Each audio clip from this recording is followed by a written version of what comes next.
information do the connections these circles represent prove to be helpful in describing successful leadership? And they can also help us to better understand educational expertise. Simon Sinek argues that leadership can be considered from 3 different perspectives. First, it can be seen from the perspective of what successful leaders do. Second, we can take the approach of asking how leaders do what they do. And third, we can ask ourselves why leaders do what they do. To illustrate this concept, Simon Sinek uses the drawing found in Figure 0.1, which can be found in the supplemental documents, which he calls the Golden Circle. The main message of Simon Sinek's concept is that average leaders start and finish their thinking at the outermost circle. They ask themselves what they're doing and usually do not think any further. And so they fail to consider the much more important questions of how and why they are doing what they are doing. In this way, average leaders often lose sight of their actual goal and thus also fail at their main task, namely that of challenging and encouraging people to the greatest possible extent in their development, in their thinking, and in their actions. The response in those following the leader is a hollow, mechanical reaction to external stimuli. They're incapable of acting out of an inner conviction.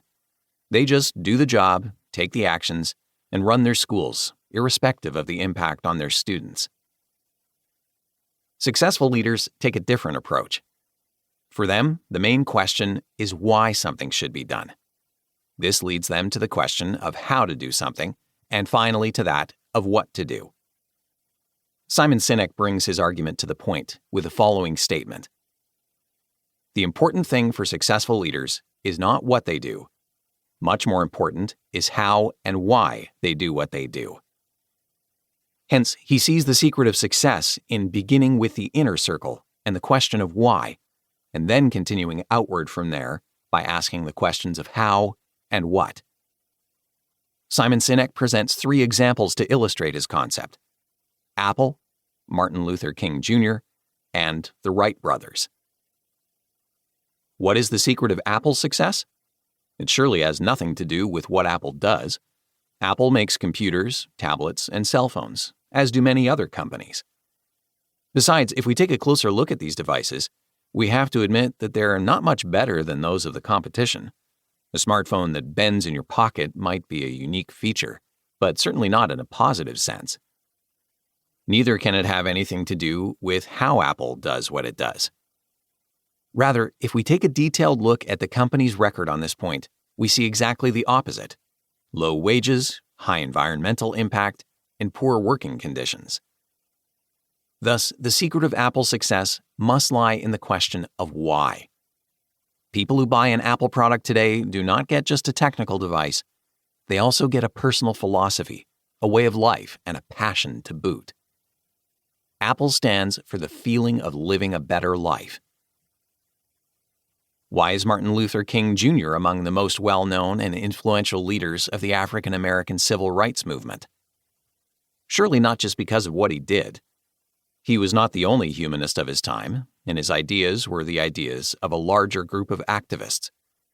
Neither does it lie in how he did what he did. He was doubtlessly a brilliant and passionate orator, but even that was not the key thing that set him apart from his fellow activists. It is thus necessary to look for the reason for the success of Martin Luther King Jr. elsewhere. Why did he do what he did? The 250,000 people who participated in the March on Washington on August 28, 1963, had not received an invitation. They came because they believed in Martin Luther King Jr., less in what he said or in how he said it than in why he said it. Martin Luther King Jr. had a vision of why he was doing what he was doing. "I have a dream" are his immortal words, not "I have a plan." The people who heard Martin Luther King Jr. on this day were deeply moved, shared the same values, and had a common vision. They all believed that this day would change everything. On December 17, 1903, the Wright brothers became the first people to fly a powered aircraft. Why they? Compared with other teams with the same goal, their prospects were very poor. No funding, no support from the government.